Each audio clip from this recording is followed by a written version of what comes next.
Bismillahirrahmanirrahim. Assalamualaikum warahmatullahi wabarakatuh.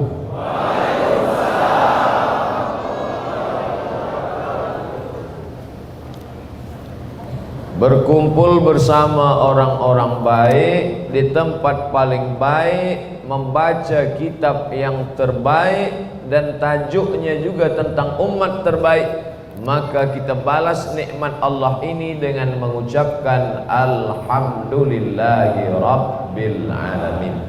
Berselawat kepada manusia yang paling baik di muka bumi dan di akhirat, dipilih oleh Allah Subhanahu wa ta'ala. Dia yang mengajarkan bagaimana kita berselawat dengan lafaz Allahumma salli ala Sayyidina Muhammad wa ala ali Sayyidina Muhammad.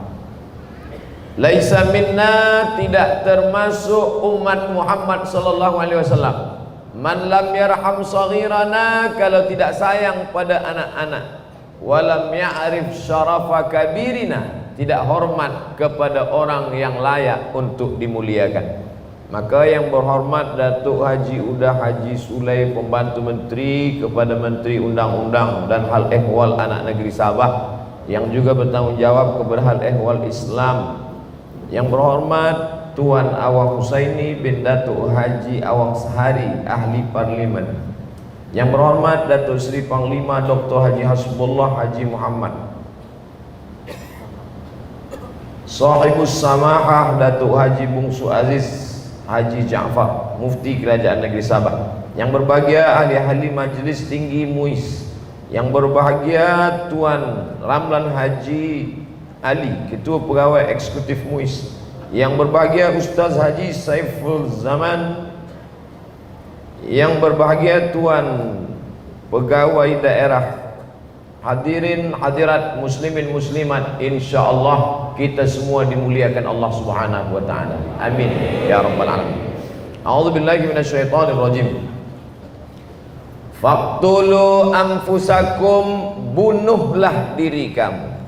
Zalikum khairul lakum inda bari'ikum, membunuh diri itu lebih baik bagi kamu.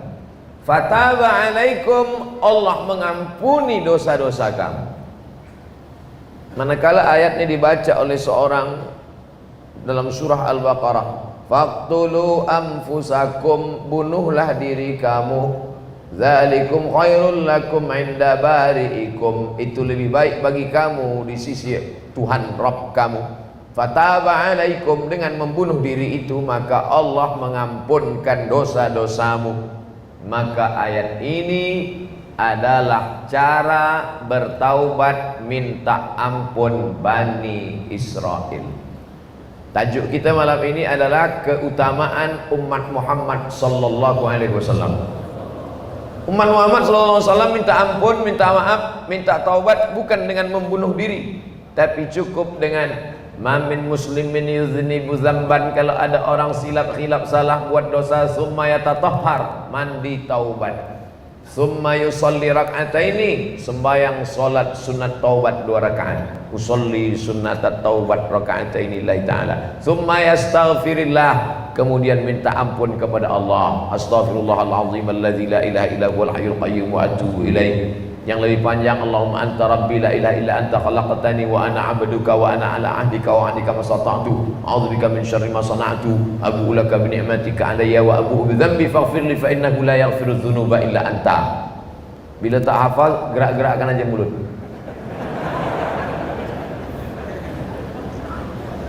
Begitulah kelebihan umat Muhammad sallallahu alaihi wasallam. Umat Nabi Musa, bila dia salah dan berdosa, cara taubatnya faqtulu anfusakum, bunuh diri kamu.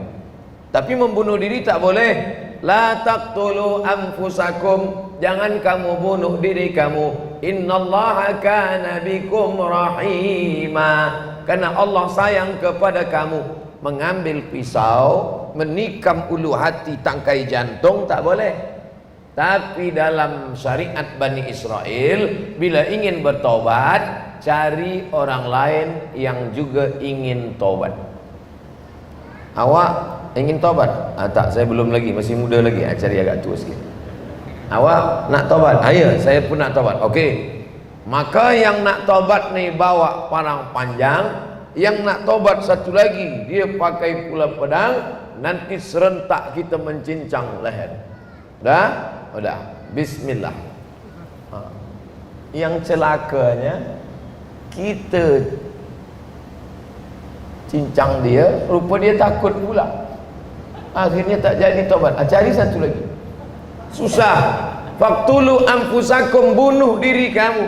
Begitulah cara taubat umat Nabi Musa alaihi salam. Tapi umat Muhammad sallallahu alaihi wasallam, man lazimal istighfar, siapa yang banyak-banyak istighfar, ja'alallahu lakum min kulli dhiqin makhraja, segala kesempitan hidupnya dibagi Allah kelapangan.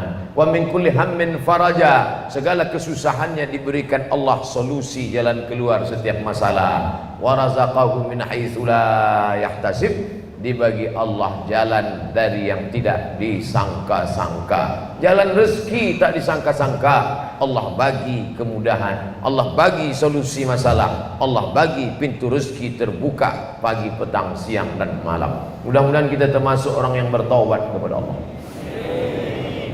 Assalamualaikum warahmatullahi wabarakatuh. Assalamualaikum warahmatullahi wabarakatuh. Astaghfirullah, astaghfirullah, astaghfirullah, astaghfirullahalazim, astaghfirullahalazim, astaghfirullahalazim. Nabi beristighfar. Wallahi, kata Nabi, Nabi bersumpah, wallahi inni la astaghfiru ila rabbi wa atubu ilaih, aku beristighfar, taubat, minta ampun kepada Allah mi'ata marrah fil yaumi wal lailah, 100 kali sehari semalam. Nabi bertaubat 100 kali sehari semalam. Hadis ini muskil, problem, masalah. Nabi kan maksum, Nabi tak ada dosa, Nabi tak ada silap, Nabi tak ada salah. Mengapa Nabi bertobat 100 kali? Ulama mengkaji hadis ni. Kenapa Nabi tobat? Apa salah dia? Dia tak ada minum khamar, dia tak ada judi, dia tak ada zina, dia tak ada makan haram, dia tak ada makan riba. Mengapa dia tobat 100 kali? Rupanya dosa Nabi bukan zina, bukan riba, bukan haram. Dosa yang dia anggap dosa, tak dosa bagi kita. Apa itu? Hatinya lalai sikit saja daripada Allah, itu sudah dia anggap sebagai dosa. Maka dia beristighfar. Andailah lupa itu dianggap dosa bagi kita, kita lupa pada Allah ni dalam sembahyang pun lupa. Alhamdulillah. Allahu Akbar. Ingat kunci di atas meja. Kenapa orang lepas sembahyang istighfar? Assalamualaikum warahmatullahi wabarakatuh. Assalamualaikum warahmatullahi wabarakatuh. Astaghfirullahalazim. Mestinya lepas sembahyang itu alhamdulillah. Assalamualaikum warahmatullahi wabarakatuh. Assalamualaikum warahmatullahi wabarakatuh. Alhamdulillah. Kerana dalam salat tadi hatiku lalai dari mengingat Engkau ya Allah. Banyak rukun syarat kurang daripada yang semestinya ya Allah. Tapi keutamaan umat Muhammad sallallahu alaihi wasallam adalah bahwa taubatnya ringan, tidak seperti taubatnya Bani Israel. Nabi Ibrahim punya anak namanya Ishak. Ishak punya anak namanya Yakub. Yakub ni namanya dua, satu Yakub, satu Israel. Isra hamba, El Allah. Israel, Mikael, Israel, Jibrail. El artinya Allah. Bahasa Arabnya ilah, bahasa Ibraninya El. Allah, ilah, El. La ilaha illallah. Lalu kemudian Israel, hamba Allah, anak cucu daripada Israel ini disebut dengan Bani Israel. Nabi Ibrahim punya anak namanya Ishak. Ishak punya anak namanya Yakub. Yakub punya anak namanya Yusuf. Yusuf punya saudara lelaki namanya Yahuza. Cucu cicit keturunan Yahuza disebut dengan Yahudi. Orang putih Mak Saleh payah nak sebut Yahudi. Apa dia? Jews. Yahudi. Semua Bani Israel Yahudi. Tapi tidak semua Yahudi. Semua Yahudi Bani Israel, tapi tak semua Bani Israel Yahudi. Oh, saya susah nak faham. Banyak-banyak minum air putih. Semua Bani Israel Semua Yahudi Bani Israel, tapi tak semua Bani Israel Yahudi, sebab dia ada bercabang-cabang di dalam. Isra hamba, Il Allah. Israel hamba Allah. Bahasa Arabnya Abdullah. Tapi jangan sebab ini esok siapa nama Abdullah panggil Israel. Maka ada dalam Al-Quran juzuk 15 surah Bani Israel, maknanya bercerita tentang anak cucu cicit keturunan daripada Yaqub alaihi salam. Nah, mereka ini taubatnya khas dengan cara membunuh, memotong kepala, mati. Tapi umat Muhammad sallallahu alaihi wasallam beristighfar, taubat saya Ustaz, saya taubat. Esok ulang balik. Maka syarat bertaubat ada 3, kata Abdullah bin Abbas radhiyallahu anhu. Pertama, an-nadamu fil qalbi, menyesal dalam hati. Yang kedua, al-iqraru bil lisani, diikrarkan dengan lidah, astaghfirullahalazim. Yang ketiga, al-itmaru alla ya'uda ilaihi abadan, tekad yang kuat tak akan mengulang untuk selama-lamanya. Barulah dia disebut dengan taubat nasuha. Ya ayyuhalladzina amanu, hai orang-orang beriman, tubu ilallah, taubatlah kepada Allah, taubatan nasuha. Nasoha, nasoha, nasuha. Nasoha artinya menyambung yang putus, merekat yang kuyak, menjahit yang kuyak, dan memperbaiki yang rosak. Maka yang sebelumnya rosak imannya, sumbing akidahnya, sakit jiwanya, cacat rohnya, maka setelah dia bertaubat, taubatan nasuha, taubat setaubat-taubatnya. Dia seorang pemabuk, peminum khamar, sedang mabuk-mabuk, balik ke rumah, hujan lebat, air mengalir. Manakala dia tengok pada aliran air tadi, nampak kalimah Allah di kertas yang hanyut. Dia tengok ada kalimah Allah di kertas hanyut, dia ambil kertas tadi, dia bawa balik ke rumah, dia tempel ke dinding. Kertas basah menempel ke dinding, tempel ke dinding. Malam tu dia pun tertidur. Masa dia tertidur itu dia dengar suara, "Ai Bishri." Nama lelaki yang mabuk menengok tulisan kertas hanyut tadi namanya Bishri. Ya Bishri, wahai Bishri, sebagaimana engkau telah memuliakan namaku, maka kumuliakan namamu pada barisan orang-orang yang bertaubat. Dia pun terbangun dan terjaga, taubat nasuha. Sejak itu dia malu menginjakkan kakinya ke atas muka bumi Allah dengan alas kaki. Dia lepas kasutnya, dia lepas selipanya, dia pijakkan kakinya ke atas tanah seumur hidup sampai mati.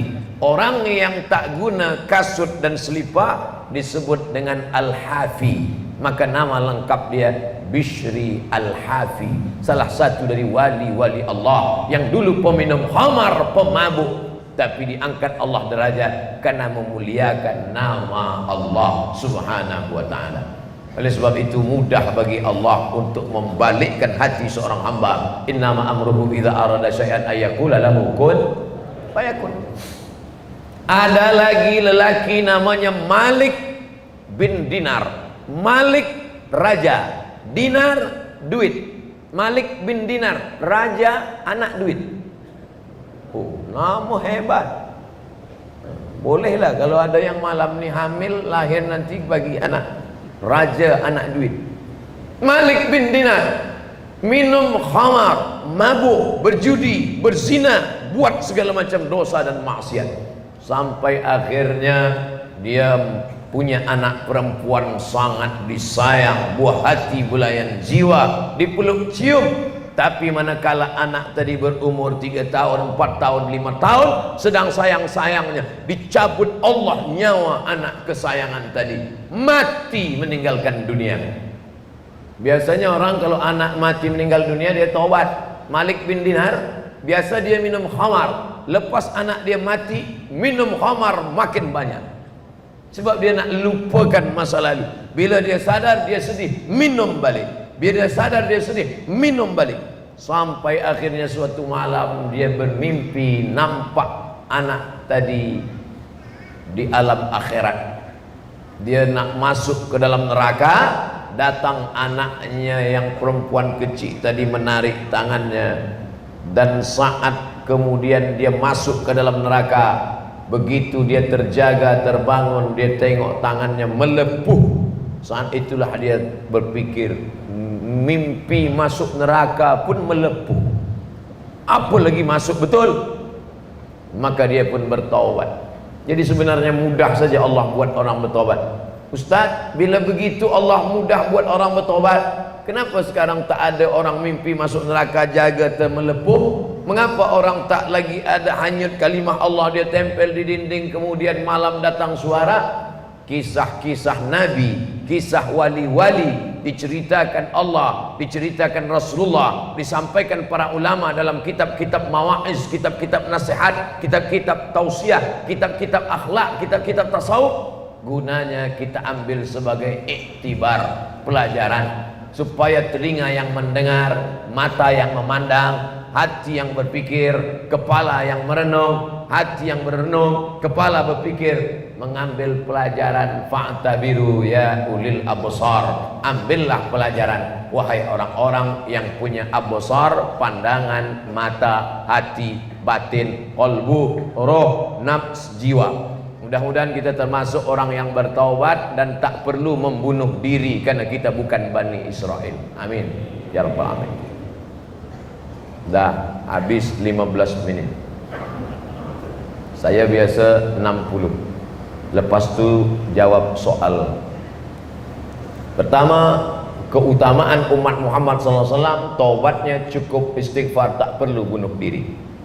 Dua, umat Muhammad SAW selepas dia bertaubat, di mana dia solat, ju'ilat lil ardu masjidah, seluruh permukaan bumi tanah boleh kita solat. Beza dengan Bani Israel. Bani Israel bila dia nak solat, nak membuat ibadah ritual, maka tempatnya mesti khas, namanya sinagog. Nanti bila pergi ke Kaherah, sampai ke hostel asrama pelajar Universiti Al-Azhar, di depan tu ada sinagog, tempat ibadah Bani Israel, Yahudi. Jadi dulu Yahudi ada di Kaherah. Selepas perang pada zaman Presiden Gamal Abdul Nasir, dihalaulah Yahudi ini balik ke Palestin. Tapi kemudian tempat ibadah mereka sampai hari ini ada, tegak berdiri, tak boleh diganggu, dijaga oleh polis. Saya tengok-tengok, intip-intip dari jauh. Oh, ini tempat Yahudi. Saya tengok, polis tengok saya. Tengok 2 kali, saya pergi. Begitulah mereka tak dapat beribadah tempat yang lain, hanya di tempat itu saja. Sedangkan umat Islam, ju'ilat lil ardu masjidah, masuk waktu salat, Allahu Akbar, Allahu Akbar, berada di tengah sawah, bersihkan badan, ambil tikar sembahyang, bila tak ada ambil daun pisang, cari arah kiblat, sembahyang Allahu Akbar. Tak perlu mencari masjid. Tapi bila kita duduk di bandaraya, di Kuala Lumpur, di Kinabalu, maka kita ke masjid solat berjamaah. Saya tak ingin, sebab hadis yang saya sampaikan malam ni, esok pagi pemuda-pemuda belia, awak tak sembahyang di masjid. Ju'ilat lil ardu masjidah, di mana bumi dipijak, di situ kita boleh solat. Inilah kelebihan umat Muhammad sallallahu alaihi wasallam. Padahal sebenarnya dia malas nak ke masjid. Nah, ini tak betul. Kita mengaji ini mencari ilmu untuk diamalkan, bukan untuk nak berhujah dengan orang berkelahi berdebat. Makna hadis itu adalah pergi ke hutan, tak nampak ada masjid. Apakah kita gugur kewajiban solat? Nah, tetap solat. Naik pesawat terbang, itu tetap solat. Cari Pergi ke belakang toilet, tanya, saya nak sembahyang puan, di mana tempat sembahyang? Oh cik, tak ada lah, ni pesawat kecil je.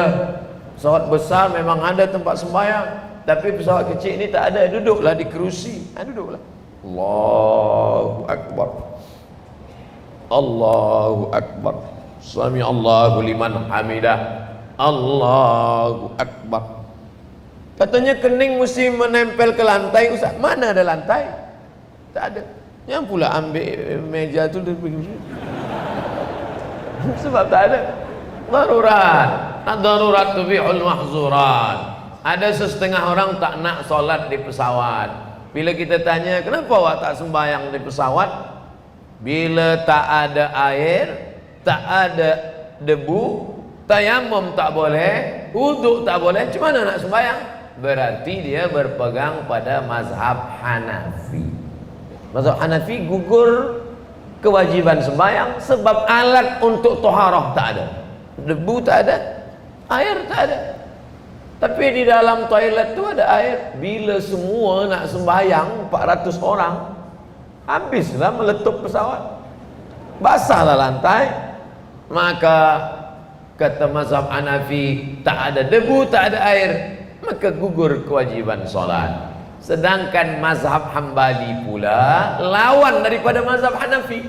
Dalam mazhab Hambali, solat tanpa solat dengan tayamum, mana ada debu? Ada debu di tepi-tepi kerusi, di tepi-tepi itu. Sebab makna debu itu bukan mesti nampak tanah. Takkan ada tanah di pesawat. Pesawat terbang tak ada tanah. Tapi pada masa Nabi SAW, ada seorang sahabat memukul pelana kuda, tempat duduk kuda, dipukul, nampak debu berterbangan. Bila kena panas matahari, dipukul, nampak debu berterbangan. Dia bertayamum. Begitu juga dengan kerusi-kerusi di pesawat itu, sebenarnya ada debu kecil-kecil nampak. Itulah nanti nampak ada orang menyapu, nampak kita tengok dia sapu, lepas susah. Lepas itu dia sapu balik. Ini dia pegang kepada mazhab yang mengatakan ada debu situ, walaupun sikit tak nampak. Tapi mazhab Syafi'i tetap solat, namanya solat lihurmatil wakti, untuk menghormati waktu saja. Sebab tak boleh waktu berlalu tanpa ada solat. Subuh solat, zuhur solat, asar solat, maghrib solat, isya solat. Mengapa 5 kali? Sebab waktu berputar 5 kali. Terbit fajar, sembahyang subuh. Tergelincir matahari, sembahyang zuhur. Sempurna matahari condong, sembahyang asar. Tenggelam matahari, sembahyang maghrib. Sempurna tenggelam, hilang syafaq ahmar, merah cahaya, sembahyang isya. Sedangkan yang sunat-sunat, condong matahari, sembahyang duha, sepenggalah, naik matahari sepenggalah, wadduha. Sedangkan malam, wa minal laili fatahajjad, lawan kantuk, lawan tidur untuk tahajud. Nama solatnya lihurmatil waktu, menghormati waktu. Sebab tak boleh waktu beralih tanpa ada solat. Tapi nanti bila sampai di tempat tujuan, solat mesti diulang lagi. Namanya solat i'adah. Solat ada 3. Yang pertama adaan, yang kedua qadaan, yang ketiga i'adatan. Tadi kita solat adaan, usolli fardal isya'i 4 raka'atin adaan. Lepas solat isya, ada kawan kita solat, dia solat 2 rakaat ba'diyah, tapi kawan ni solat 4 rakaat. Sembayang apa 4 rakaat? Qadaan. Usolli fardal isya' 4 raka'atin qadaan. Awak saya tengok tiap malam lepas isyak solat 4 rakaat. Sembahyang apa ni? Mazhab apa awak ni? Saya namanya mazhab qadha. Dah setahun saya tengok awak mengqadha, itu baru setahun. Yang saya tinggalkan ni 30 tahun.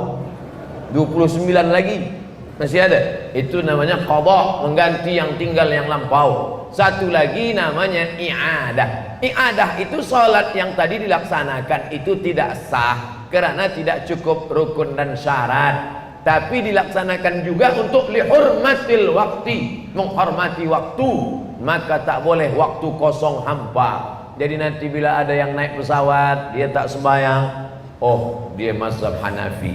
Dia sembahyang, oh menurut dia ada debu di situ. Dia sembahyang tapi nanti sampai di hotel dia ulang balik, oh dia mazhab Syafi'i. Tapi kawan saya ni Pak Ustaz, tiap-tiap naik pesawat dia tak sembahyang. Itu mazhab malas lah. Di rumah pun tak sembahyang juga. Na'udzubillah. As-salatu imaduddin. Salat tiang. Kenapa masjid kita yang cantik ini kokoh, besar, perkasa, gagah? Karena ada tiang yang kuat-kuat. Begitulah haji, sedekah, zakat, wakaf, infak, tumbang. Kalau salatnya tak tegak. Oleh sebab itu dalam Al-Quran tak disebut yusallun, tapi disebut yuqimunas shalah, menegakkan salat. Makanya ayat yang dia ada di tulisan di belakang, aqimis shalah, tegakkan salat. Liduluki syamsi ila ghasaqil laili wa qur'anal fajri. Liduluki syamsi, tergelincir matahari, ila ghasaqil laili, malam, wa Qur'an al-fajri, terbit fajar, wa minal laili, dan dari tengah malam, fatahajjad bihi, inna awwala ma yuhasabu bihil abdu yaumal qiyamah. Yang pertama kali dihisab, dihitung, dikira dari hamba bukan hajinya, bukan tawafnya, bukan sa'inya, bukan zakatnya. Yang pertama kali adalah salat, salat, salat. Inna awwala ma yuhasabu bihil abdu yaumal qiyamah salatuhu. Yang pertama kali dikira dari seorang hamba adalah salatnya. Idza shalahat salahal amalu kullu. Kalau salatnya baik, amal-amal yang lain ikut baik. Wa idza fasadat, kalau salatnya rusak, fasadal amalu kullu, maka amal-amal yang lain ikut menjadi rusak. Fa idzan taqasat min salatihi syai'un, kalau ada salat-salatnya itu yang kurang khusyuk sikit, kurang sunat sikit, kurang syarat sikit, maka kata Allah Subhanahu wa taala, unzuru, tengok catatan hambaku, hal li abdi min tatawwu'in, adakah dia salat sunat? Dicek oleh malaikat, tengok ada tak dia salat sunat, qabliyah, ba'diyah, tahiyatul masjid, salat isyraq, salat awabin, salat duha, salat tahajud, salat witir, salat hajat, salat. Rupanya banyak salat sunat dia. Tapi ada seorang mukmin manakala dicek oleh malaikat, "Cemana malaikat? Ada salat sunat dia?" "Ada ya Allah." "Berapa kali?" "2 kali setahun." Idul Fitri, Idul Adha. Itu pun masbuk pula. La ilaha illallah Muhammadur Rasulullah. Oleh sebab itu maka banyak orang salah paham tentang solat sunat ini. Dia pahami solat sunat itu bila dikerjakan dapat pahala, bila ditinggalkan tidak apa-apa. Ini yang jadi masalah. Awak tak solat duha, dikerjakan berpahala, tak dikerjakan tak apa-apa. Awak tak sembahyang tahajud, dikerjakan berpahala, tak dikerjakan tak apa-apa. Ubah ini, dikerjakan berpahala, bila tak dikerjakan boleh menjadi apa-apa. Oleh sebab itu nanti malam ni bangkit, lawan, hidupkan jam waker, supaya nanti pukul 3 dia pun berbunyi. Pasang 2, handphone 1, jam 1, tak juga berbunyi, tak juga terbangun, tak juga terjaga. Esok pagi pergi ke Kinabalu beli jam yang boleh memukul dan menyipak, supaya kita terjaga di tengah malam. Ada seorang ulama namanya Abdullah, nama ayah dia Ahmad, nama datuk dia Hambal, nama lengkap dia Abdullah bin Ahmad bin Hambal, anak Imam Hambali. Hai Abdullah, ya saya. Engkau anak Imam Hambali? Betul. Bapa kamu Imam Hambali itu sembahyangnya berapa rakaat? Salasami'ati rakaat, 300 rakaat. 300 rakaat sebelum masuk jail, lokap, masuk penjara. Lepas itu kena fitnah khalqil Quran namanya. Sebab masa itu rajanya berakidah Mu'tazilah, mengatakan Quran itu bukan kalam Allah. Ulama ditanya satu-satu, Quran ini kalam Allah, qadim atau baharu. Siapa yang mengatakan Quran itu qadim, tangkap, masuk penjara.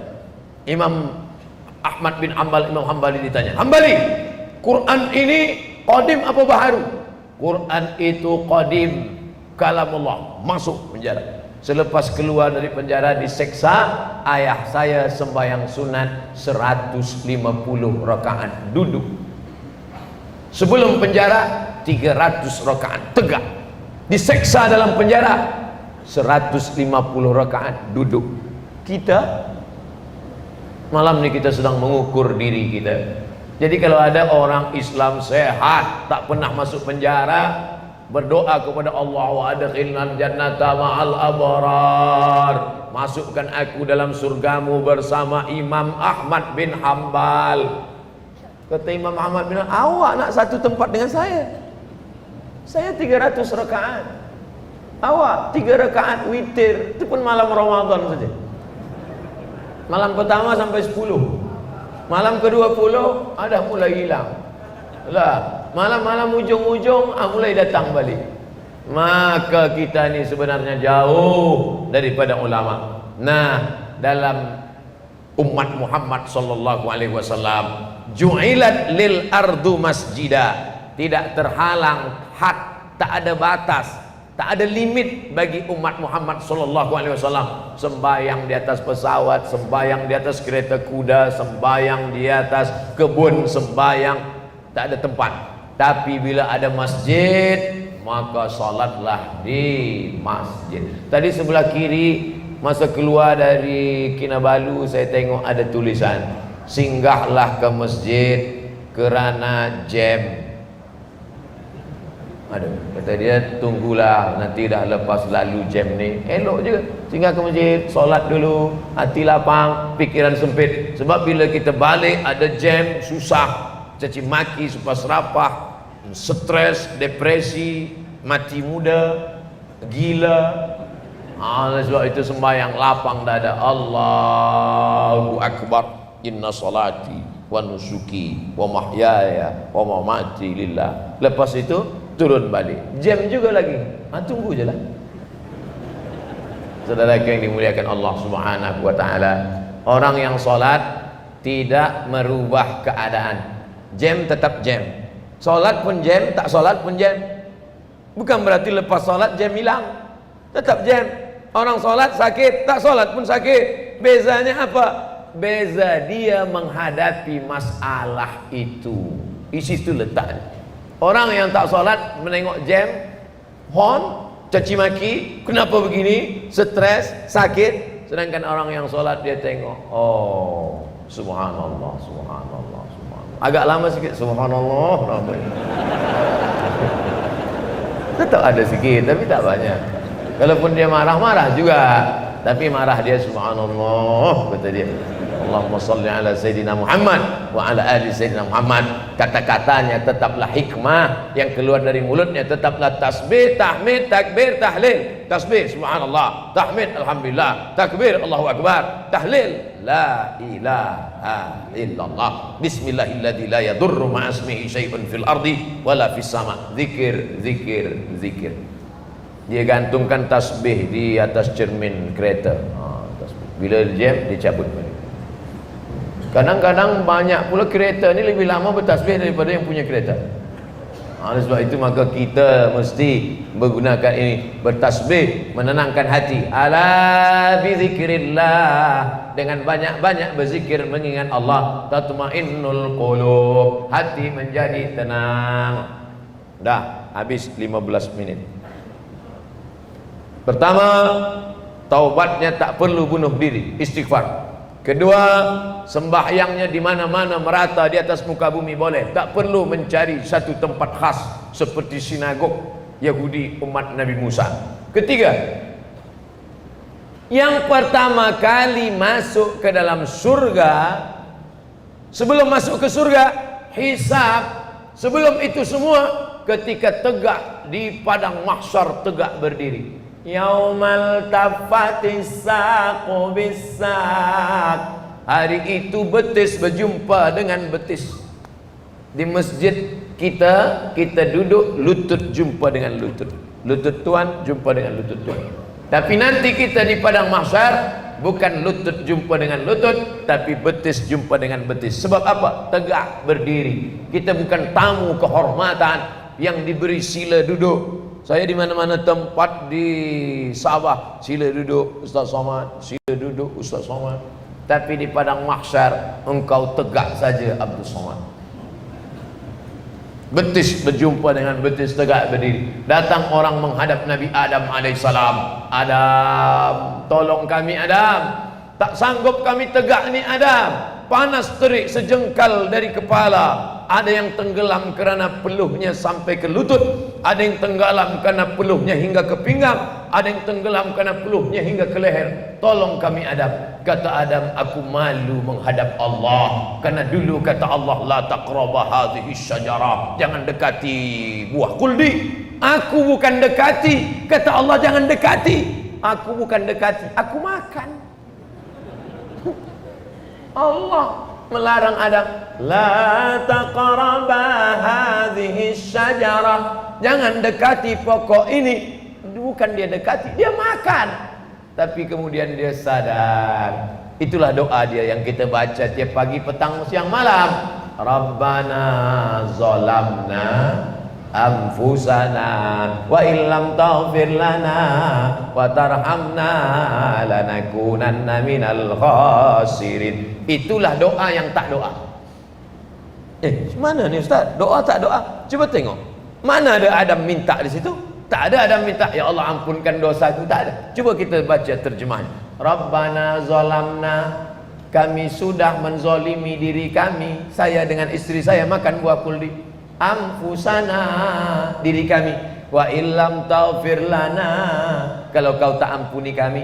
Wa tarhamna, kalau kau tak rahmati kami. Lanakunanna minal khasirin, maka kami termasuk orang yang rugi. Tak ada dia minta ampun. Malu Adam alaihissalam.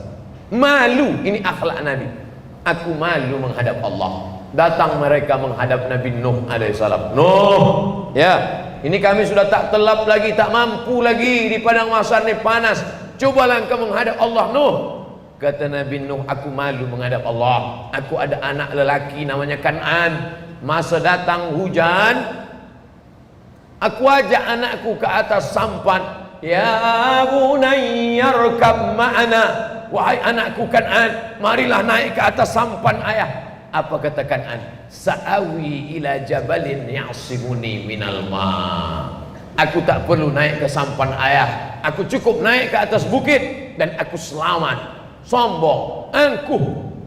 Dan aku masa menengok anakku akan tenggelam, tak sampai hati, buah hati belayan jiwa akan ditelan air, tak sampai hati Nuh. Berdoa dia kepada Allah, Rabbi benili, Rabbi, ya Allah, inna bni min ahli, itu anakku ya Allah, tolong ya Allah. Apa kata Allah? Innahu laysa min ahlik, dia bukan anakmu. Innahu amalun ghairu salih, karena amal dia tak salih. Malu Nabi Nuh menghadap Allah SWT. Datang lagi mereka menghadap kepada Nabi Musa alaihissalam. Musa, tolonglah hadap Allah Musa. Engkau yang gagah perkasa, membelah laut merah. Kau pukulkan tongkatmu memancar 12 mata air. Berubah tongkatmu menjadi ular. Menghadaplah kepada Allah Musa. Kata Musa, aku malu menghadap Allah. Masa aku naik ke atas bukit Tursina, rupanya umatku membuat lembu. Mereka buat patung lembu. Kemudian mereka buat lubang. Mereka buat lubang di mulutnya, masuk angin. Manakala angin berhembus kencang di kaki bukit, berbunyi patung itu. Mereka sembah. Samiri nama yang tukang buat itu. Maka turun Nabi Musa dari atas bukit Tursina, ditariknya janggut Nabi Harun alaihissalam, ditarik. Apa kata Nabi Harun? Ya bena umma, wahai anak bundaku, wahai anak emakku, innal qaum mastad'afuni, mereka hampir membunuh aku, mereka menekan aku, wa kadu yaqtulunani, mereka hampir saja menghabisi nyawaku. Aku tak kuasa wahai Musa. maka Musa malu menghadap Allah Subhanahu wa taala. Datang pula manusia menghadap Nabi Isa alaihi salam. Isa, menghadaplah kepada Allah, engkau kalimullah. Musa, Isa, engkau ruhullah. Isa, menghadaplah kepada Allah. Kata Nabi Isa, selepas aku diangkat oleh Allah, mereka menyangka aku mati di palang salib. Padahal Allah berkata, wa ma qataluhu, mereka tidak membunuh Isa. Wa ma salabuhu, mereka tidak mensalib Isa. Lalu siapa yang di palang salib itu? Walakin syubbiha lahum, ada lelaki lain yang diserupakan wajahnya dengan Isa. Dia adalah Yudas, salah satu murid Nabi Isa yang menunjukkan tempat persembunyian Nabi Isa, sebab dia menerima rasuah 300 keping uang emas dari Raja Romawi yang ingin menangkap Nabi Isa alaihissalam. Mereka ingin menangkap Nabi Isa, tunjukkan persembunyian Nabi Isa, nampak rumah persembunyiannya, kita tunggu. Tapi Nabi Isa tak keluar. Tunggu juga, Nabi Isa tak nampak. Akhirnya mereka kata kepada Yudas, Yudas, coba engkau masuk ke dalam. Yudas pun masuk ke dalam. Nanti bila engkau sudah nampak ada Isa di dalam, bagi tanda-tanda supaya kami masuk ke dalam. Rupanya Yudas masuk ke dalam juga, tak ada bagi tanda-tanda. Akhirnya mereka tentera Romawi masuk ke dalam. Saat itulah terjadi mukjizat. Dirupakan Allah wajah Nabi Isa itu kepada wajah Yudas. Maka mereka tangkap Yudas. Wa ma qataluhu yaqina, mereka tidak benar-benar yakin sudah membunuh dan mensalib Nabi Isa alaihissalam. Mana Nabi Isa sekarang? Barrafa'ahu Allah, diangkat Allah Subhanahu wa taala. Sampai masanya nanti akhir zaman turun Nabi Isa. Nabi Isa akan turun di akhir zaman melakukan 3. Pertama, yukassirus salib, menghancurkan salib. Yang kedua, wa yaqtulul khanazir, membunuh babi-babi. Yang ketiga, wa yadha'ul jizyah, dan dia akan menggugurkan jizyah, pajak. Maka saat itu selamatlah dunia, sampai singa boleh bersama dengan anak kambing, tak saling menerkam, aman damai dunia sebelum hari kiamat. Tapi Nabi Isa datang tidak membawa syariat baru, tapi dia datang mengikut syariat Muhammad sallallahu alaihi wasallam. Akhirnya mereka menghadap Nabi Muhammad sallallahu alaihi wasallam. Ya Muhammad, kami sudah menghadap Adam semua, tapi semuanya malu menghadap Allah karena adab mereka. Tolonglah Muhammad. Muhammad sallallahu alaihi wasallam belum meminta sudah dikabulkan Allah. Nabi Musa meminta baru dikabulkan Allah. Rabbishrahli sadri wa yassirli amri wahlul 'uqdatam min lisani. Nabi Musa minta dulu baru dikabulkan Allah. Tapi Muhammad sallallahu alaihi wasallam, Allah beri dia. Apa kata Allah? Alam nashrah laka sadrak, bukankah dadamu sudah kami lapangkan? Sebelum kau minta sudah aku bagi ya Muhammad. Mengapa begitu? Karena Allah berkata dalam surah Ad-Duha, wala saufa yu'tika rabbuka fatarda. Memang Allah membezakan Muhammad SAW dengan Nabi yang lain. Nabi yang lain Allah sebut namanya, ya Adam uskun anta wa zawjukal jannah, ya Yahya khudhil kitaba biquwwah, ya Zakaria, ya Isa inni istafaituka 'alan nasi. Tapi Muhammad SAW tak ada ayat dalam Quran ya Muhammad, tak ada. Allah panggil dia dengan panggilan kelembutan, ya ayyuhar rasul balligh ma unzila ilaika min rabbik, ya ayyuhan nabi jahidil kuffara wal munafiqin.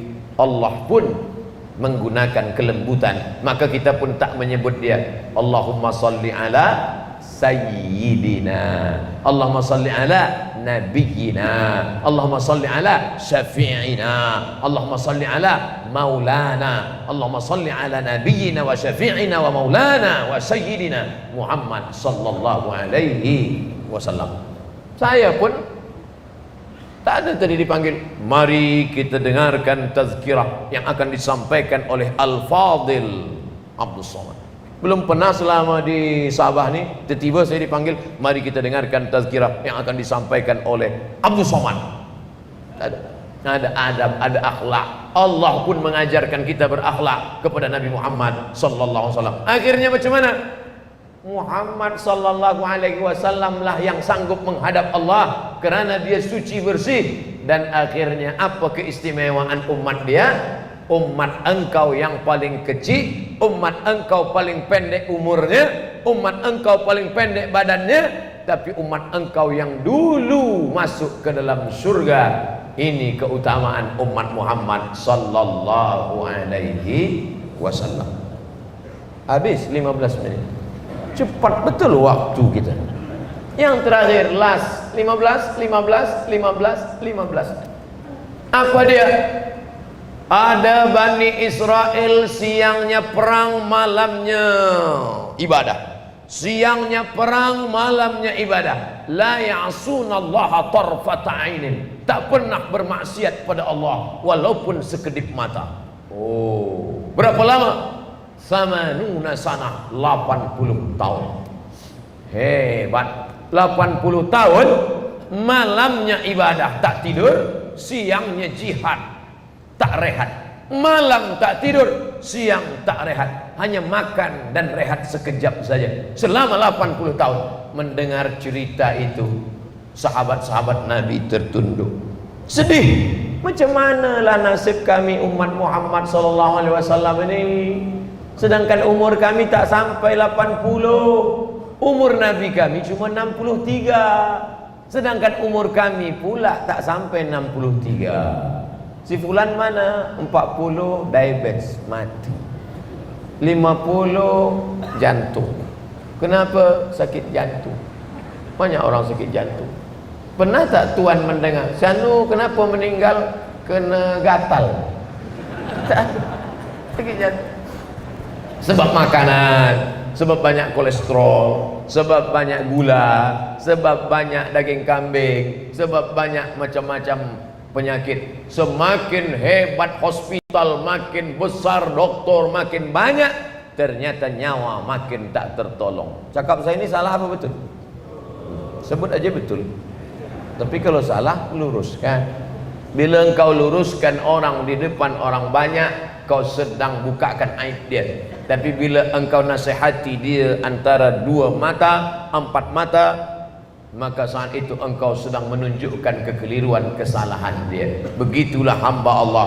Nah, manakala Nabi menyebutkan ada Bani Israel itu umurnya 80 tahun, siangnya jihad, malamnya ibadah, tak pernah buat dosa sekedip mata. Sahabat Nabi pun semuanya sedih, umur kami pendek, amal kami sikit. Kata Allah Ta'ala, turun Jibril membawa wahyu, jangan sedih. Ini kelebihan umat yang keempat. Inna anzalnahu fi lailatul qadr wa ma adraka ma lailatul qadr. Lailatul qadri khairum min alfi syahr. Amal kau boleh sikit, badan kau boleh pendek, umur kau boleh tak banyak, tapi kalau kau dapat beramal pada malam itu, maka engkau sama melebihi dengan Bani Israel. Mereka hanya 80 tahun, sedangkan umat Muhammad sallallahu alaihi wasallam tiap tahun 80 tahun. Jadi siapa yang dapat Lailatul Qadar selama 10 tahun, maka umur dia sama dengan umur umat Nabi Nuh alaihi salam. 1 tahun 80 tahun. Sekali Ramadan 80 tahun. Dapat Lailatul Qadar 10 tahun. 80 10 800 tahun. Nabi Ibrahim umur 200 tahun. Nabi Musa umur 125 tahun. Nabi Nuh umur 900 tahun. Umur umat Muhammad SAW boleh lebih daripada umur Nabi Nuh. Kenapa? Tiap-tiap tahun dapat Lailatul Qadri khairum min alfi syahr. Tapi rasa-rasanya saya tak dapat Lailatul Qadar lah tahun ni Pak Ustaz. Kenapa macam tu? 30 malam saya tunggu pokok kelapa tak juga tumbang. Bayangan dia Lailatul Qadar tu tumbang pokok kelapa. Lepas itu dia pijak pula kulam keras.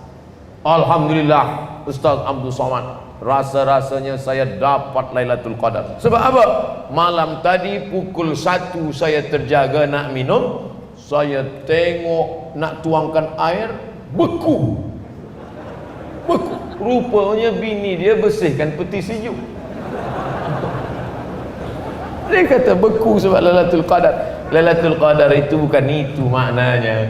Lailatul Qadar adalah ada perubahan dalam hidup.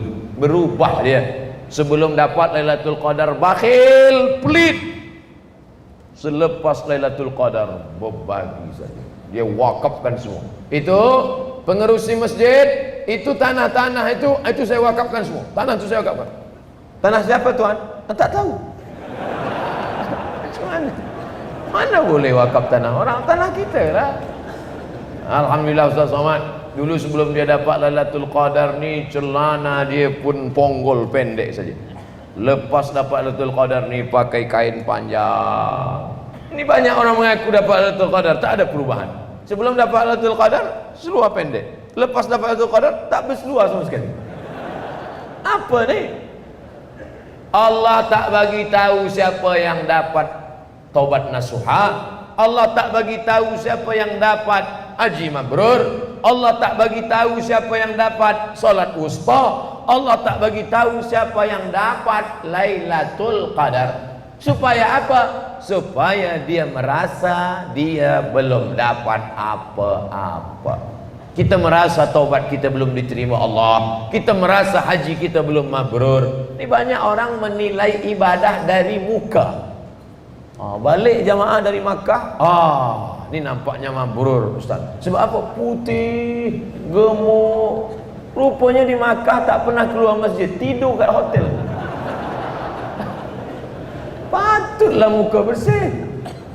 Oleh sebab itu maka innallaha la yanzuru ila ajsamikum. Allah tak menengok badan kamu, wala ila suwarikum. Allah tak menengok rupa muka kamu, walakin yanzuru ila qulubikum. Yang ditengok Allah adalah hati kamu yang merasa banyak dosa.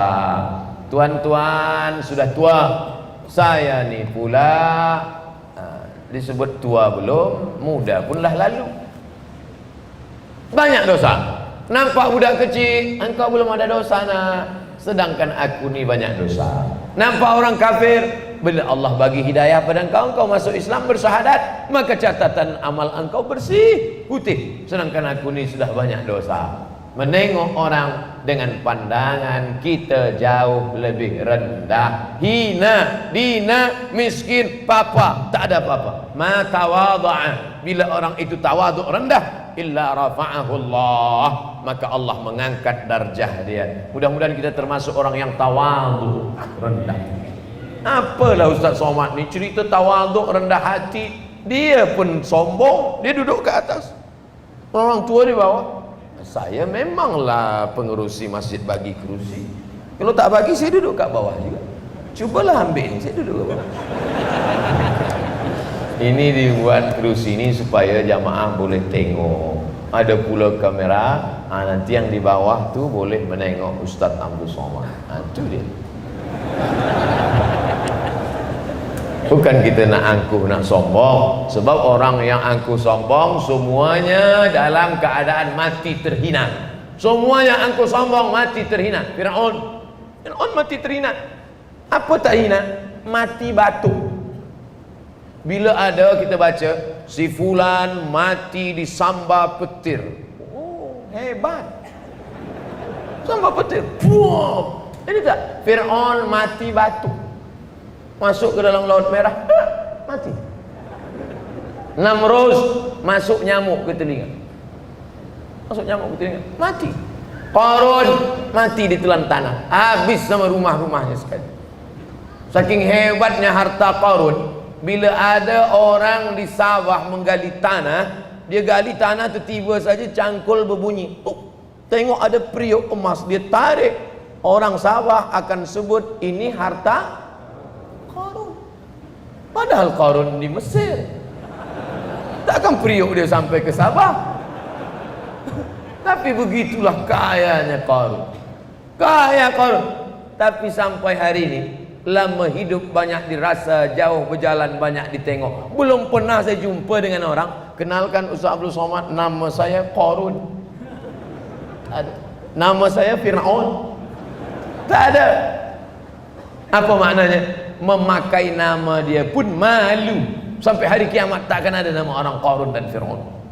Oleh sebab itu maka bersyukur kita menjadi umat Muhammad sallallahu alaihi wasallam. Jadi jangan merasa bersedih hati. Ustaz Somad, dunia ini makin rosak, dunia ini makin sakit. Mengapa saya tak hidup zaman Nabi Muhammad? Ini ada nih anak-anak belia sekarang. Kenapa saya tak hidup zaman Nabi? Oh, awak manusia macam awak ni kalau hidup zaman Nabi pun belum tentu juga ikut Nabi. Mungkin ikut Abu Lahab. Al-ibadatu fil haraji kahijratin ilayya. Bila ada umat Muhammad sallallahu alaihi wasallam tetap beribadah pada saat banyak fitnah akhir zaman, maka dia sama seperti orang yang berhijrah bersama Rasulullah sallallahu alaihi wasallam. Jadi jangan kita mencaci maki zaman. La tasubbud dahra. Jangan kamu caci zaman. Yang rosak itu bukan zaman, tapi orang-orang yang mengisi zaman. Makanya Nabi berikan kita kabar gembira. Di akhir zaman nanti ada orang-orang yang istiqomah dan dia akan minum di telagaku. Dan siapa yang minum di telaga itu, la yazma'u fiha abadan, tak akan haus untuk selamanya. Siapa itu ya Rasulullah? Ikhwani. Siapa ikhwani itu ya Rasulullah? Amanu bi walam yarawni. Mereka percaya kepada aku padahal tak pernah menengok aku, tak pernah makan dengan aku, tak pernah berperang bersamaku, tak pernah solat dengan aku, tapi mereka percaya kepada aku dan mereka berada di negeri Sabah. Amin. Yang ujung tu tak ada Nabi sebut, saya aja. Mereka ada di negeri ini, di negeri yang disebut dengan wa'adzin, wahai Ibrahim, bersihkan Baitullah, naik ke atas Jabal Abi Qubais, azin, panggil mereka. Nanti bila kau sudah panggil mereka, ya'tu karijalan, mereka akan datang berjalan kaki, wa ala kulli dhamir, mereka akan datang naik unta yang kurus, ya'tina min kulli fajjin amiq, mereka akan datang dari lembah yang paling dalam. Allah tak ada sebut negeri itu, tapi yakin dan percaya negeri itu adalah Nusantara. Nusantara, Malaysia, Indonesia, Brunei Darussalam, Patani Thailand Selatan, Moro Filipina. Ini adalah Fajjin Amiq, lembah yang amat sangat dalam. Hanya titik-titik saja, tapi Allah Ta'ala berikan hidayah kepada negeri ini. Akhirnya semuanya bersyahadat, asyhadu an la ilaha illallah wa asyhadu anna Muhammadan Rasulullah. Walaupun dia bukan Arab, walaupun dia bukan Persia, walaupun dia bukan dari Nubia, tapi mereka adalah orang-orang yang meyakini Muhammad sallallahu alaihi wasallam. Itulah 4 keutamaan umat Muhammad sallallahu alaihi wasallam. Bila ada ustaz lain yang menyatakan keutamaan umat Muhammad ada 7, berarti ilmu dia lebih banyak dari ilmu Abu Somad. Bila ada ustaz lain bagi tazkirah keutamaan umat Muhammad ada 2, berarti waktu dia lebih sikit daripada waktu Abu Somad. Apa yang disampaikan Ustaz Abdul Somad tadi? 4 keutamaan umat Muhammad. Yang 4 tu apa je? Aku pun tak ingat, panas betul. Jangan takut, sebab tazkirah malam ni ada recording. Record berapa ni? Kamera 1, 2, 3, 4, 5, 6. Walaupun tak semuanya hidup. Ada juga yang dah habis low bat, dah mati. Tapi tak apa-apa, pahalanya sampai insya-Allah. Assalamualaikum Ustaz. Waalaikumsalam. Macam mana kita sudah niat nazar tak mahu melakukan suatu perkara disebabkan nafsu, tapi kita buat juga. Aku tak mahu merokok lagi. Kalau aku merokok, aku akan sedekah 100 ringgit di sikit betul. Apa ni? Banyaklah sikit. Itu maka awak balik merokok. Sebab 100, cuba kalau 1 juta, pasti berhenti. Bila nak ambil 1 juta tau, 100 je lah ikut balik. Awak apa merokok balik? Ada 100 dah siap dah. Itu maka balik. Seringgit bukan 100. Hah? Seringgit. Seringgit. La ilaha illallah. Rupanya seringgit. Saya salah baca. Lagi parah.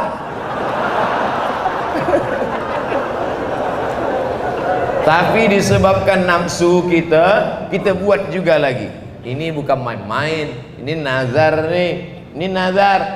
La yu'akhidhukumullahu billaghwi fi aymanikum walakin yu'akhidhukum bima kasabat qulubukum. Lalu apa balasannya?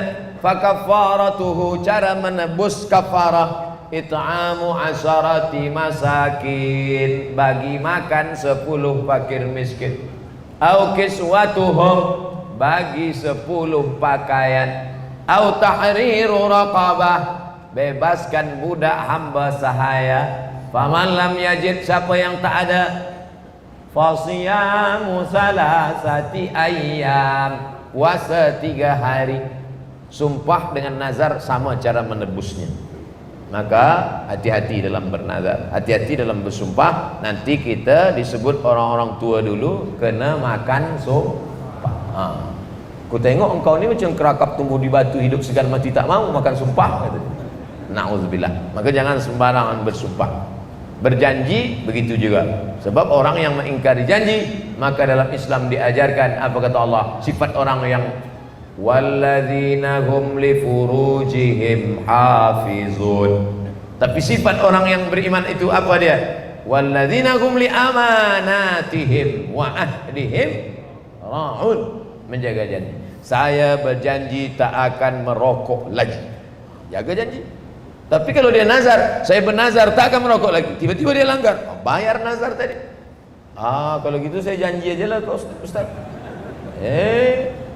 Kena juga 3. Ayatul munafiqi salasun, orang munafik sifat dia 3. Idza haddatsa kadzaba, kalau dia bicara dusta. Wa idza wa'ada akhlafa, kalau dia berjanji ingkar. Wa idza tumina khana, kalau dia diberi amanah khianat. Oleh sebab itu eloklah berhenti. Ustaz Abdul Somad merokok dulu, pernah dulu merokok. Lepas itu pergi ke Kaherah, berhenti. Kenapa berhenti? Mahal.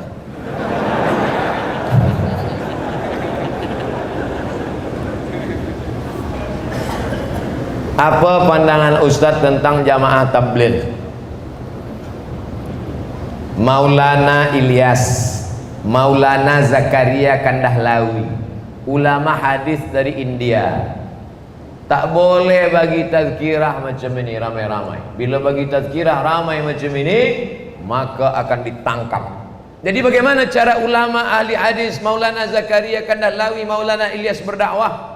Dari pintu ke pintu. Assalamualaikum. Waalaikumsalam. Kya hal hai? Diki, acha kos hota hai. Saya dulu duduk kat Maghribi, satu asrama dengan pelajar India. Saya susah nak berjanji dengan dia. Saya susah nak bezakan iya ke tidak. Jadi kita pergi, ayo, iya ke apa tidak? Tapi orangnya baik. Sampai hari ini saya ingat. Namanya Abu Ahmad, baik. Mudah-mudahan Allah menyatukan kami di surga Jannatul Firdaus. Jadi di India ini susah nak bagi tazkirah. Dulu masa Zakaria Kandahlawi dan Maulana Ilyas, akhirnya mereka membuat sebuah metode. Yang kaya-kaya, yang banyak duit, pergilah. Awak kaya banyak duit? Ya, pergi 3 hari. Awak lebih kaya lagi? Ya, pergi 4 bulan. Makanya nanti bila nampak ada jamaah tabligh, dia cakap sini, Ustaz Somad, Ustaz Somad. Itu bukan maknanya bini 4. Dia nak khuruj 4 bulan. Yang lebih kaya lagi, anak-anak dah nikah semua, bini pula dah meninggal, bini baru belum dapat. Ekonomik dia baik, maka dia khuruj 1 tahun pergi berdakwah dari pintu ke pintu. Inilah yang sebenar-benar dakwah, mengajak orang ke jalan Allah. Dakwah itu artinya bukan tazkirah. Dakwah itu mengajak orang dari tak sembahyang ke sembahyang, mengajak orang dari tak ke masjid. Abdul Somad bukan pendakwah, sebab Abdul Somad bagi tazkirah pada orang yang sudah di dalam masjid. Yang berat itu siapa? Yang mengajak dari jalan-jalan, dari kebun-kebun, dari korporat, dari office. Assalamualaikum tuan. Waalaikumsalam. mari kita ke masjid. Ustaz ajak saya memang nak masuk neraka. Orang kasar dengan dia senyum juga. Assalamualaikum Tuan Haji. Waalaikumsalam. Mari kita ke surau Tuan Haji. Awak nak ajak saya ke surau? Awak belum lahir, saya dah haji tau. Tapi mereka terus. Inilah sebenar-benar dakwah. Maka jangan sebut mereka tabligh, sebab mereka tak ada menyebut diri tabligh. Ini adalah dakwah sunnah, mengikut dakwahnya Nabi dan para sahabat Rasulullah sallallahu alaihi wasallam. Kalau mampu ikut, tak mampu jangan ejek. Mereka guna sorban, sunnah. Nabi pakai sorban imamah. Ustaz kenapa tak pakai sorban? Saya ada sorban di rumah 2 meter panjang. Saya pasang besar, hilang hidung. Bukan saya nak olok-olok sorban. Pakai sorban imamah sunnah. Pakai jubah baju putih sunnah. Mereka pakai minyak wangi, harum-harum sunnah. Maka mereka adalah dakwah sunnah. Kalau sanggup ikut. Mereka pakai janggut sunnah. Ini jemaah tabligh ni sesat lah Ustaz. Di mana sesatnya? Mereka guna jubah, Nabi pakai jubah. Mereka pakai sorban, Nabi pakai sorban. Mereka pakai janggut, Nabi pakai janggut. Jangan ejek orang berjanggut. Saya tengok awak berjanggut ni macam kambing lah. Awak kata saya kambing? Iya. Awak tak berjanggut, anjing katanya.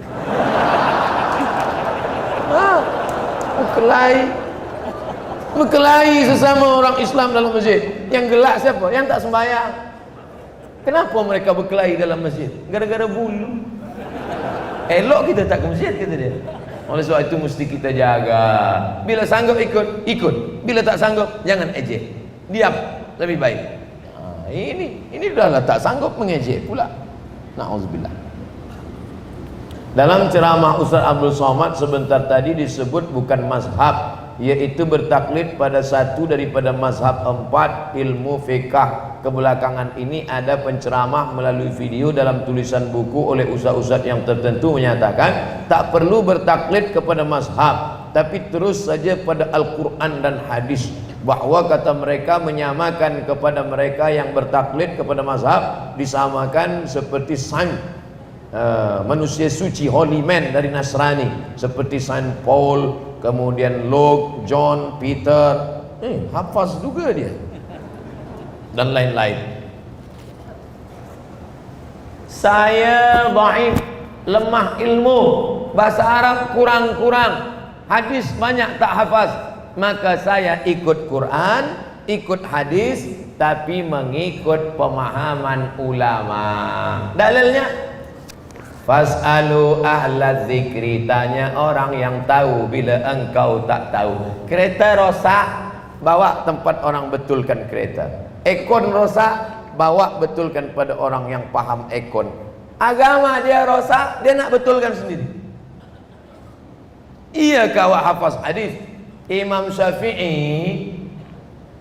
Syafi'i hafaz Quran 30 juzuk, hafaz hadis, paham usul fiqh. Maka kita mengikut ulama kerana Nabi menyuruh, Allah menyuruh. Fas'alu ahla zikri, tanya ulama bila engkau tak faham, bila tak tahu.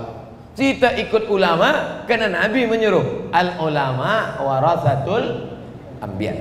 Jadi sebenarnya orang-orang yang berkata tak usah ikut imam mazhab, terus saja ke Quran dan sunnah, sebenarnya mereka ikut mazhab juga, cuma dia malu-malu je.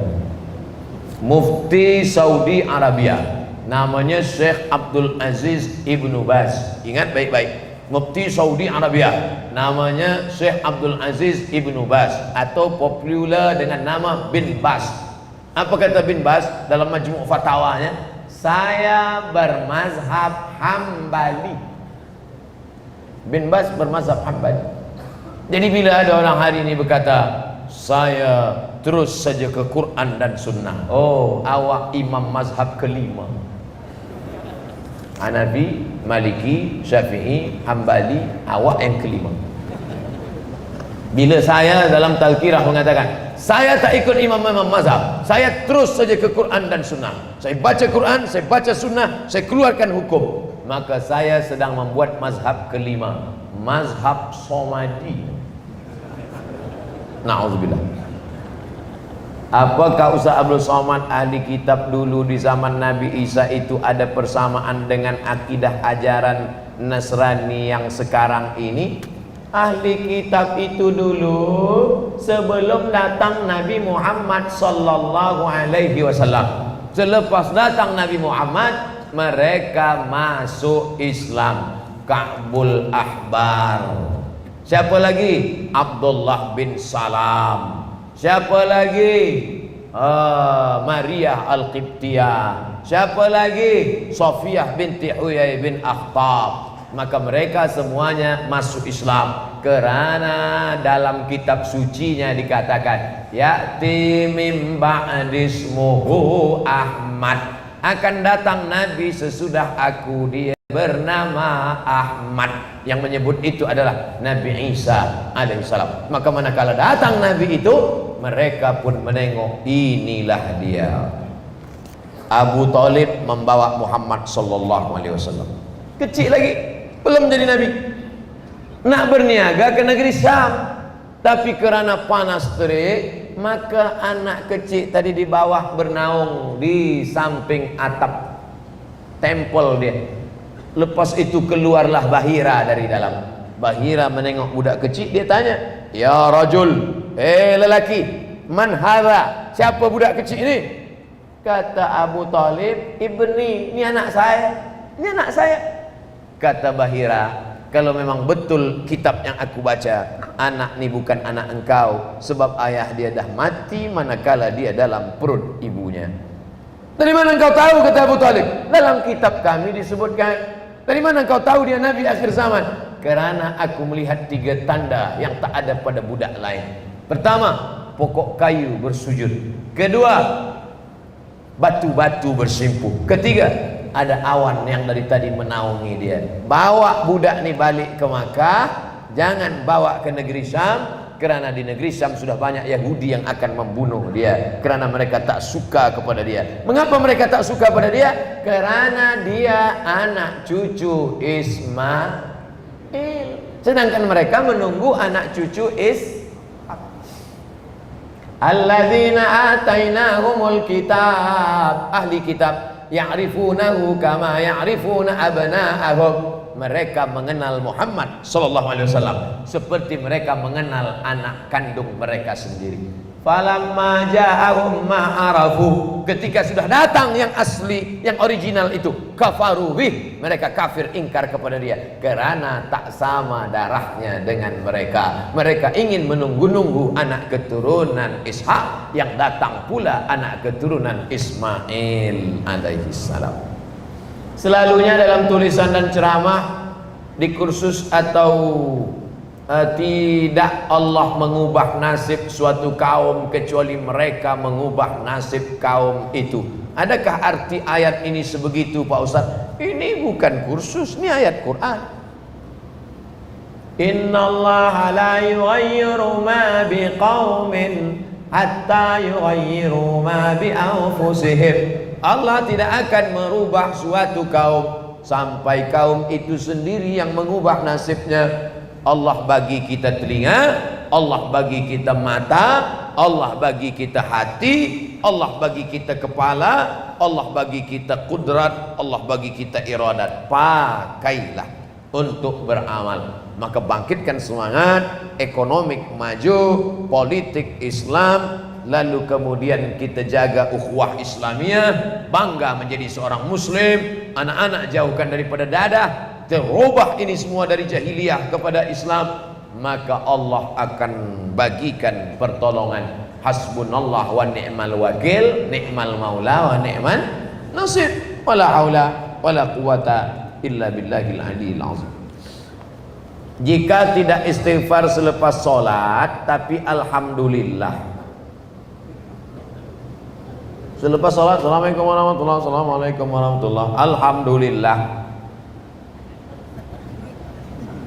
Dia tak ikut sunnah Nabi. Nabi SAW, astagfirullah. Tapi apakah perbuatan dia mengatakan alhamdulillah itu haram? Tidak. Ini bukan masalah halal haram. Kaji kita malam ini bukan masalah halal haram, tapi mengikuti sunnah perbuatan Nabi Muhammad sallallahu alaihi wasallam. Lepas salat, assalamualaikum warahmatullahi, assalamualaikum warahmatullahi, alhamdulillah tidak, subhanallah tidak, istighfar pun tidak, assalamualaikum warahmatullahi wabarakatuh, halo,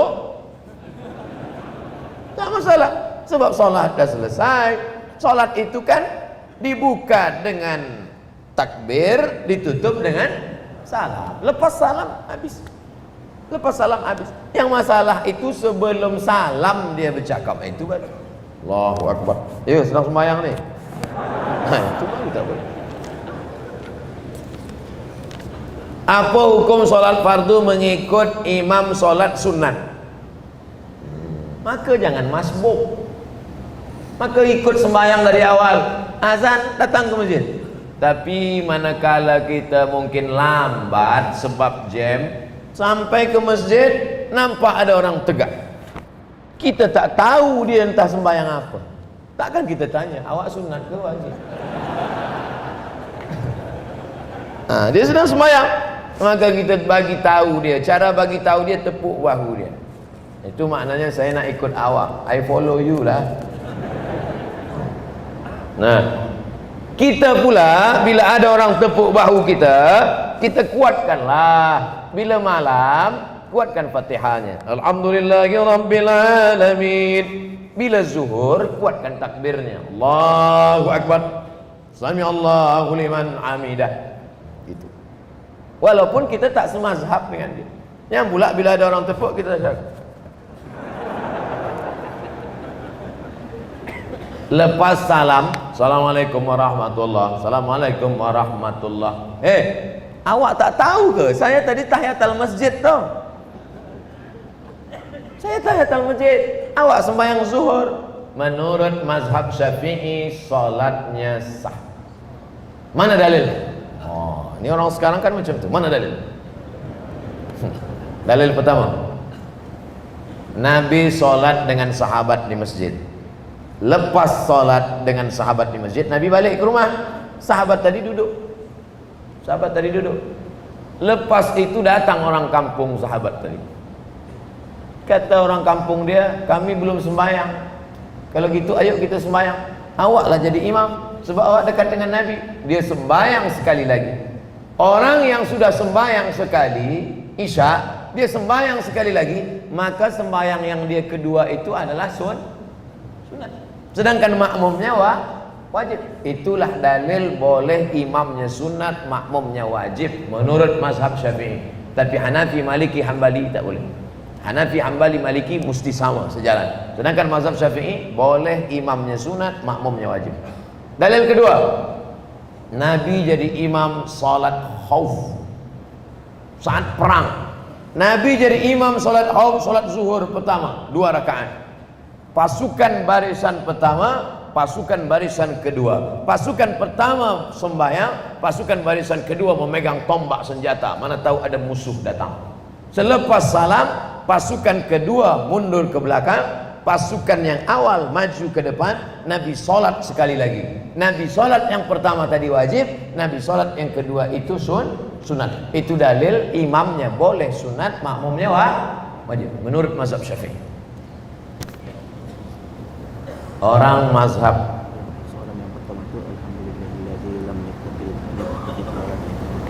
jika kita selepas sholat, lepas itu kita baca ayat Alhamdulillahilladzi lam yattakhidh waladan ila akhirih, boleh apa tak boleh? Selepas sholat maka kita boleh baca Quran. Ini baca Quran nih, boleh zikir, boleh apapun. Tapi kalau kita mau mengikut sunnah fi'liyah Nabi, selepas salat itu subhanallah, istighfar, la ilaha illallah syarikalah lahul mulku, Allahumma la mani'a lima a'taita wa la mu'tiya lima mana'ta wa la radda lima qadaita wa la yanfa'u dzal jaddi minkal jaddu, subhanallah, Allahumma anta salam wa minka salam. Andai dia tak ikut, tidak menjadi haram atau makruh, tapi perbuatan itu sunnah. Lepas salat terus dia baca Yasin, maka perbuatan itu baik. 3. Orang yang mazhab Syafi'i mengikut mazhab Hanafi dalam masa salat di atas kendaraan. Orang bermazhab Syafi'i, kemudian dia ikut pula mazhab Hanafi dalam kes lain. Ini namanya talfik. Talfik dalam beza masalah boleh. Yang tak boleh talfik dia campur dalam satu ibadah. Itu tak boleh. Fatihahnya mazhab Syafi'i, kunutnya pindah ke Hambali. Tak boleh. Bismillahirrahmanirrahim. Itu Syafi'i itu. Tapi lepas dia i'tidal, Sami Allahu liman hamidah, Allahu Akbar. Kenapa tak baca kunut? Ini kan satu package.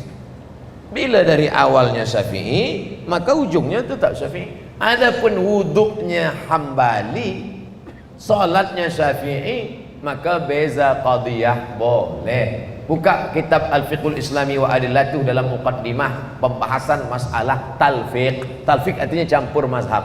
Tapi saya pribadi menganjurkan supaya kita dalam satu mazhab saja, supaya jangan terperosok ke dalam tatabbu' rukhas. Nak ambil mudah-mudahnya saja, nak ambil sedap-sedapnya saja. Masa ambil sembahyang, dia pakai mazhab Hanafi. Sebab mazhab Hanafi sentuh lelaki perempuan tak mahram tak batal. Awak tadi dah sentuh dia, kenapa awak sembahyang? Tak batal lah. Hanafi. Masa sembelih kurban, awak tak berkurban tahun ni. Kurban sunat muakkad. Tapi dalam Hanafi wajib. Saya pindah Syafi'i je lah. Ini tak betul. Nanti kita terperosok dalam tatabbu' rukhas, nak ambil senang-senangnya. Apa itu bank konvensional? Wajibkah orang muslim pilih perbankan Islam? Awak duduk kat Malaysia di Sabah, apa bank konvensional? Bank Islam, bank rakyat. Saya bagi tazkirah di bank rakyat di Kuala Lumpur, 5,000 kaki tangan. Ustaz Abdul Somad, ini dulu bank konvensional, bank rakyat. Saya masa masuk ke dalam tu, astagfirullah, sampai hati mereka jemput saya pada bank konvensional. Rupanya Ustaz Somad ini dulu bank konvensional, tapi kemudian mu'allaq jadi bank Islam. Bank rakyat berubah menjadi Islamic Bank, tapi dia tak bawa nama Islam. Tak ada sebut bank rakyat Islam, tak ada. Tapi yang tak Islam pun suka, kerana Islam membawa wa ma arsalnaka illa rahmatan lil alamin. Kecuali kita duduk kat Europe atau tempat yang tak ada Islamic Bank, nampak kita Islamic Bank merata-rata. Esok pagi ambil semua duit, pindahkan dari konvensional, masukkan ke Islamic Bank. Kalau tidak kita akan terkena riba. Na'udzubillah. Bolehkah Ustaz jelaskan berkenaan Imam Mahdi? Imam Mahdi, bukan Imam Mahadi. Ini dia tulis Mahadi. Mahadi imam kawan saya masa sekolah dulu. Ada kawan saya namanya Mahadi. Imam Mahdi. Imam Mahdi akan datang pada akhir zaman. Tapi tak usah cari-cari Imam Mahdi itu kampung dia di mana, sekarang dah lahir apa belum. Asyik mencari itu sampai lupa sembahyang. Jadi dulu masa kami dengan Habib Omar bin Hafiz di Jakarta, datanglah seorang bertanya, Habib, apakah Imam Mahdi dah datang? Kampung dia di mana? Nama dia macam mana? Nasab dia macam mana? Kata Habib Omar bin Hafiz, kita tak disuruh mencari-cari dia, kita hanya suruh percaya bahawa dia ada berdasarkan hadis-hadis sahih, dan kita disuruh hanya supaya beramal, beribadah, dan kita istiqamah, dijauhkan daripada fitnah Dajjal. Malam Jumat baca surat Al-Kahfi, hafaz 10 ayat awal dan ujung. Kemudian pula sebelum salam, Allahumma inni a'udzubika min adzabi jahannam, min adzabil qabri, wa min fitnatil mahya wal mamat, wa min syarri fitnatil masiihid dajjal. Andai nanti dia datang Imam Mahdi, datang Dajjal, kita boleh membezakan kerana kita dapat hidayah. Sekarang orang tak boleh membezakan. Jangankan Imam Mahdi dengan Dajjal, jangankan Nabi Isa dengan Dajjal, wali Allah dengan bomoh aja banyak orang tak boleh bezakan sekarang. Bentuk dia macam wali Allah, rupanya wali setan. Na'udzubillah. Oleh sebab itu, man qara'a surat Al-Kahfi yaumal Jumu'ah, sesiapa sahaja yang membaca surah Al-Kahfi malam Jumat, hari Jumat, petang Jumat, siang Jumat, Allah lahu min nur, Allah bagi dia cahaya. Dengan cahaya itu dia boleh bezakan mana hak, mana batil, mana bengkok, mana lurus, mana yang benar, mana yang yang salah. Allahumma arinal haqqa haqqa warzuqna ittiba'ah. Tunjukkan pada kami yang hak itu benar, beri kami kekuatan untuk mengikutinya. Wa arinal batila batila. Tunjukkan pada kami yang batil itu salah, warzuqna ijtinabah. Berikan kami kekuatan untuk menjauhinya. Andai Imam Mahdi nanti datang, kita boleh bezakan dia. Sebab apa? Sebab amal kita ikhlas dan tidak makan riba, haram dan syubhat. Itu yang perlu. Bukan kita cari-cari Imam Mahdi dah lahir atau belum. Cari pula. Saya sedang cari Imam Mahdi ni Ustaz. Di mana? Google. Makin tak dapat. Benarkah kegemilangan umat di akhir zaman akan bermula di sebelah barat? Rasa timur, silap tulis. Ada satu yang belum dapat. Islam pernah jaya pada Arab, Bani Umayyah. Islam jaya pada Persia, Bani Abbasiyah. Bani Abbasiyah itu emak dia Persia, orang-orang Persia yang nikah dengan Arab. Islam pernah jaya pada Europe, Andalusia. Islam pernah jaya di India, Taj Mahal, peninggalan Islam. Islam pernah jaya di Turki 500 tahun, Konstantinopel. Ada satu yang belum pernah dapat. Siapa dia? Nusantara. Insya Allah Islam akan bangkit dari Nusantara. Makanya dulu ketika datang Fazlur Rahman ke IIU, International Islamic University, UIA, apa kata dia? Islam akan bangkit dari sini. Oleh sebab itu maka anak-anak kita mesti kita katakan kita akan bangkit. Anak-anak kita katakan mereka yang akan membebaskan Palestina dari Israel, insyaallah. Amin ya rabbal alamin. Bukan maksud saya esok pagi semua pergi ke Israel, tak. Belajar baik-baik yang perubatan, dalami ilmu perubatan ini. Nanti selepas banyak duit buat sekolah di Palestina. Pergi ke Palestina memberikan ubat-ubat. Itu yang penting. Itu yang mesti kita persenjatai. Bukan senjata dengan menembak membunuh. Kata Ismail Raji Al-Faruqi, Profesor Ismail Raji Al-Faruqi, orang Palestin, tapi kemudian berdebat dengan perempuan Yahudi. Yahudi itu masuk Islam, nikah. Dua-duanya dibunuh oleh agen Mossad dari Yahudi. Mati Ismail Raji Al-Faruqi. Kata dia Islam akan bangkit bukan dengan peperangan, tapi dengan ilmu pengetahuan. Maka mesti dijumpakan antara saintifik dengan Islam. Maka kata dia mesti didirikan universiti Islam. Akhirnya tawaran itu diterima oleh Malaysia dan Pakistan. Maka di Islamabad dibuat satu Islamic University, Islam University Islamabad, dan satu lagi di Gombak. Itu idea daripada Ismail Raji Al-Faruqi. Kita akan bangkit di akhir zaman adalah dengan ilmu pengetahuan.